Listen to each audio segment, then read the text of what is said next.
Hello everybody, we have another rapid game with the black pieces against Varatha rated 887.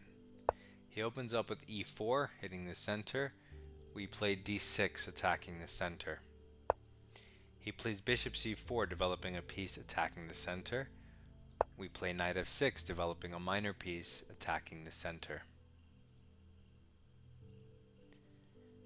We are now creating a threat. He has to address that threat or he will lose the game. He addresses it by developing the queen, trying to do some type of scholar's mate. Okay. Whenever they do this, notice that these pieces are a knight's fork away, this square. Also notice whenever they bring their queen out that these squares are a knight fork away, right? So if I develop my knight here, I have two very good potentially squares to jump to that create double attacks. So I develop a piece towards the center. And he's not actually threatening anything because the knight's in the way. Not to mention I could stop it simply by going e6. And so white brought his queen out early. This is very bad. It's surprising how many players do this. h3, because apparently this looks like a move to him. Doesn't look like a move to me, but I'm going to continue. Normally you move pieces once, you move each piece once to try to develop it. But if you have clear threats and clear advantages, you can easily move the same piece 1,000 times if it wins you the game. In this case, I'm going to move the same piece twice to win this bishop, because I'm deeming this bishop on this diagonal, if I take it, an advantage for me. So I'm going to take it because he's letting me, and now I've obtained the bishop pair, and I'm going to have this bishop light squared that he cannot contest. So I'm going to take it. He's going to take it. And then I'm going to gain full control of the center with e5, pawn in the center, supported pawn chain. And now I'm ready to develop with tempo on the queen. So white goes d4. He immediately strikes out at the center. But notice the drawback of this move. This knight can't take the pawn because of the queen. But once he puts the pawn here, he's cutting off his own vision. I'm not going to take it because that looks, weird. But you could. Because if you take it and he pushes or takes, now your knight is hanging. You would need, and I'm not developed, but that's something just to notice. If you go here hitting the queen and he pushes, you have to be ready for the push. You would then have to go back. Maybe you could play c6 there. That looks fine. So basically you're tempting him into pushing so that you can break it down with c6. Otherwise, we can maybe push d5, right? These are all center moves. This attacks the center. This attacks the center. This attacks the center. If we push d5, he can't take with the queen. If he takes with the pawn, and we take with the queen, we're hitting some weird stuff. If he takes, we take, and then he takes here. It's a lot of liquidation. I'm going to go for the tempting him option of this, this, and this.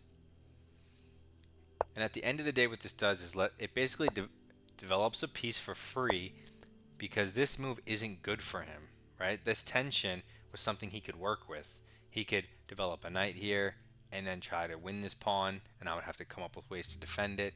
But when you lure him into pushing, there's no more tension. So now this is stable and strong and not good. And then he makes this pawn move, which takes away the square from the knight, creates tons of dark square weaknesses. And now we get to break this down. And if he takes, again, this diagonal's open up. So he's pushing more pawns, but he's not developing anything but his king. So that's pretty terrible. He wants to go here, but that's not a problem for us because we can move our knight to the side, and then we have beautiful dark squares. But our point of moving c6 was to attack the center, because we are center focused people. So we just take the pawn. He can't take with the queen because of the knight. If he takes with the pawn, now he can never use that square for one of his pieces. And now we have two pawns in the center and he has one. So now we have, you know, everything we could ask for. This queen we can develop with tempo and kick it. Rook c8 comes to mind. So whenever I can make a free move, so I'm thinking, oh, we have bishop e7, but we also have free move rook c8. I'm going to pick the free move. I mean, I go for the free moves.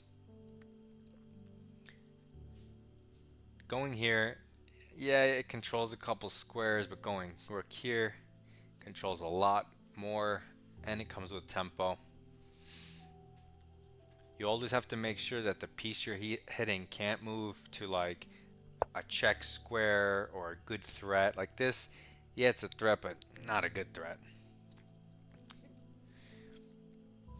It hangs pawns, it hangs this pawn. So like we could take a central pawn, and if he takes, maybe we can kick it. You know, we can give him another pawn because who cares?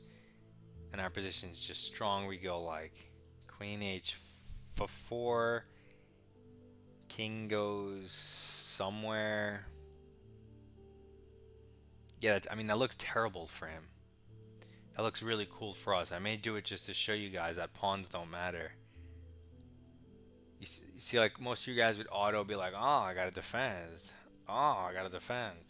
Queen c7, which there's nothing wrong with these moves, but other than they're super lame.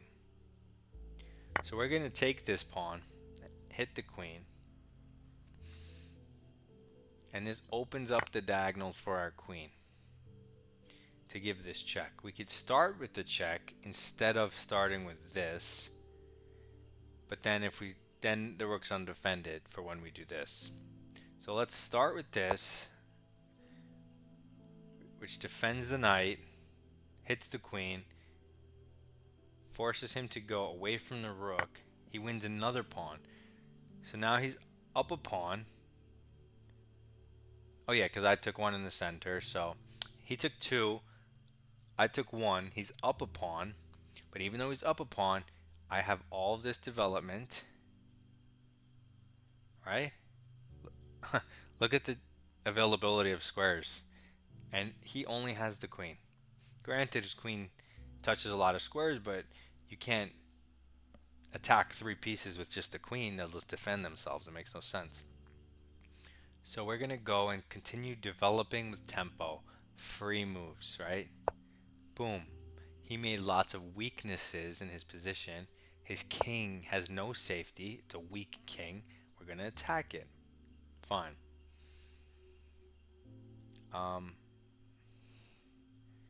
So what can we do now?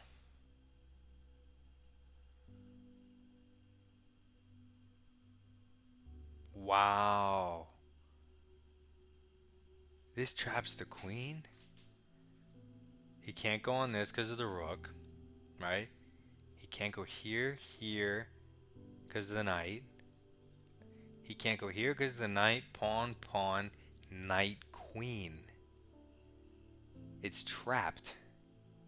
I wasn't intending that, but that's what happens when you have such great development and they touch so many squares. Like, if you automatically bishop e7, you're going to miss the queen trap. I was looking at this move, right, to get in here as well as coordinate here and here. But then you miss the queen trap, although that might be winning by other means. But let's go for the queen trap because we're down to 3 minutes and I'm going to run out of time. That's really cool though. And once that queen's gone, my king once again becomes 1000% safe.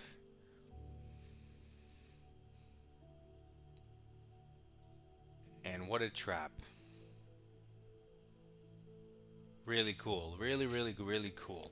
You see what happens from the natural course of events when you develop your pieces? It's a math thing. Pieces moving forward from their starting squares control more squares, number-wise. And what does it mean to control the square? It means that piece can legally move to that square. All it means is your army has more mathematical possibilities and options for lines. So he goes here. He proposes a take back. Oops. Let me. I accidentally declined it.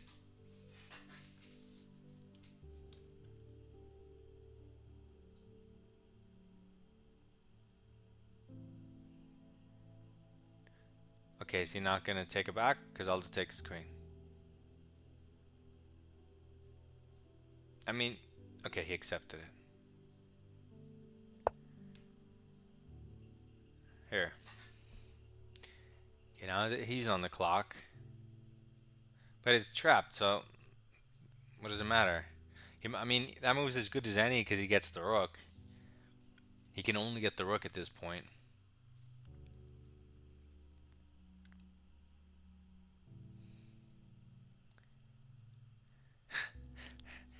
Once he might just resign because I gave him the move back, but once he realizes it's trapped, he's gonna be like, oh.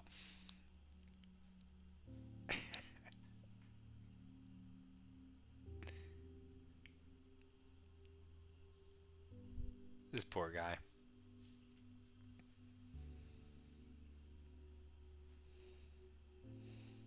Yeah, I mean, I was surprised too. You just don't expect it to be trapped because you think this diagonal is going to have an escape square. It just doesn't because this knight controls weird squares, and that's not normal. What is this? Duh! This guy turned on his engine to create an escape square. The 800 came up with this move. Lol. I mean, it still hangs the bishop, but there's no way he found this on his own. I guess I could go here.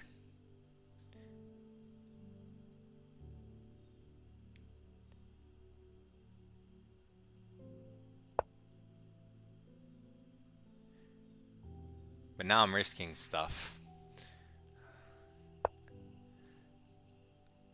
I mean, this is hanging. Hits this. Hits this. That was a good try, though. Bishop g5. Because if you take, he can now go back to that square. I mean, you get the piece, which is nice, but you don't get the queen.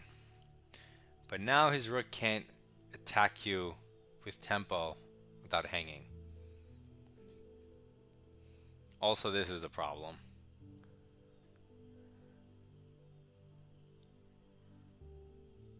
But right now his queen is a problem. Oh, he created that square. And it protects the rook. Yeah, this guy turned on the engine 1000%. That's really lame. This attacks the rook and the knight. Luckily, I think his position's trash enough that doesn't matter. Let's go for checkmate instead of the rook, since I have no time. I just hope it exists, because otherwise that's going to be a problem.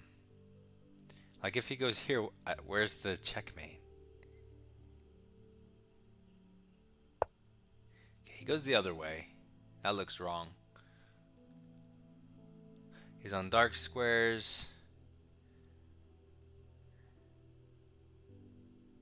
Okay, let's give this check.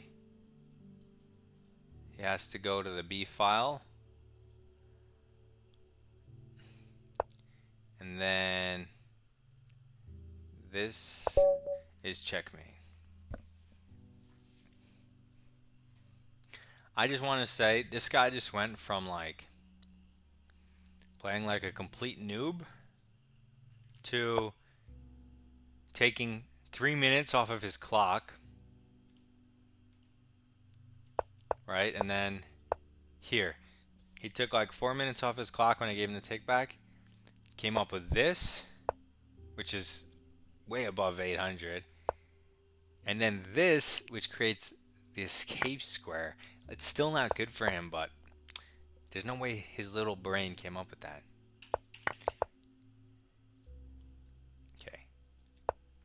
So anyway, we attack the center, develop a piece, attack the center, develop a piece, attack the center.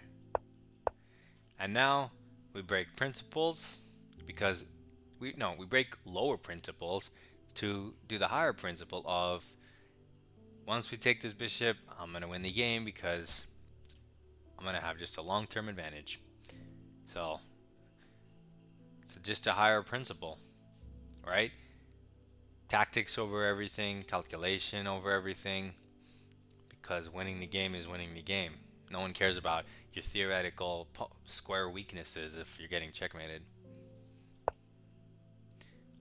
So we take this, clear advantage, and now we go back to the lower principles of center, principle, development. And lower is not like a disrespectful lower term. It's lower as in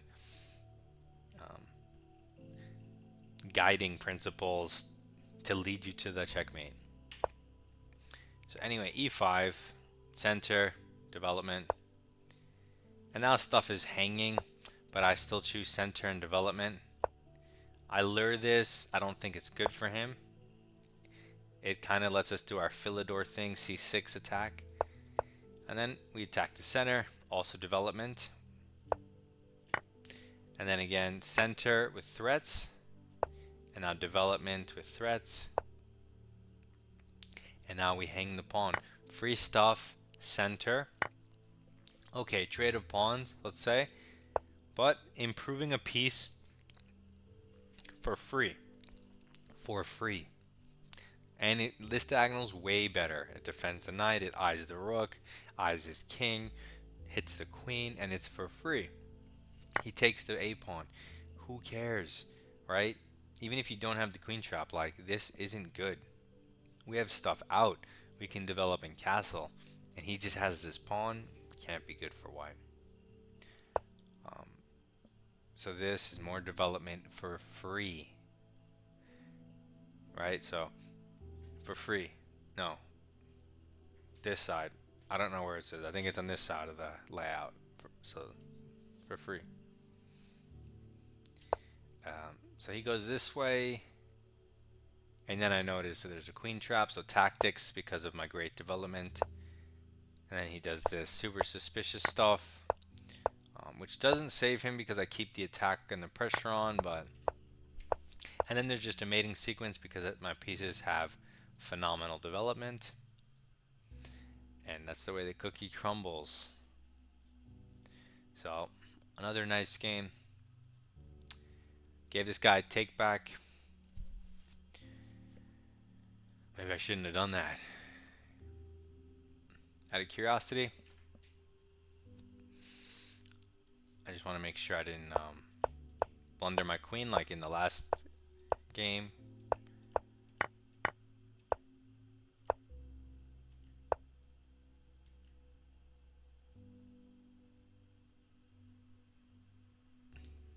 Yeah.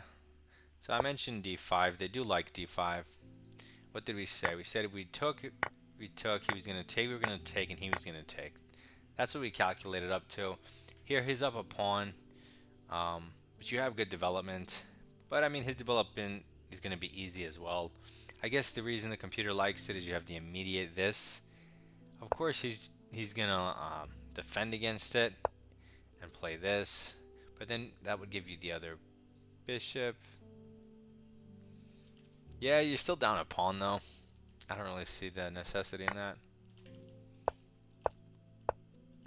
Okay, so this is all normal stuff.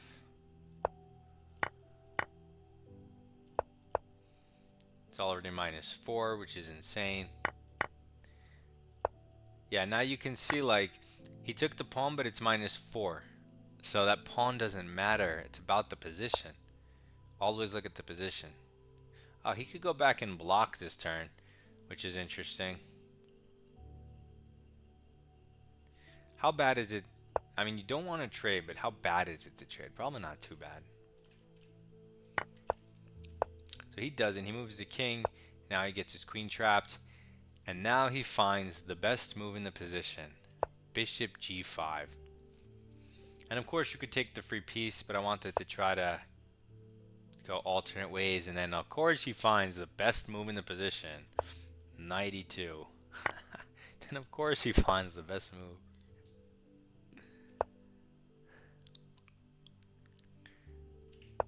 Okay, so that was fun.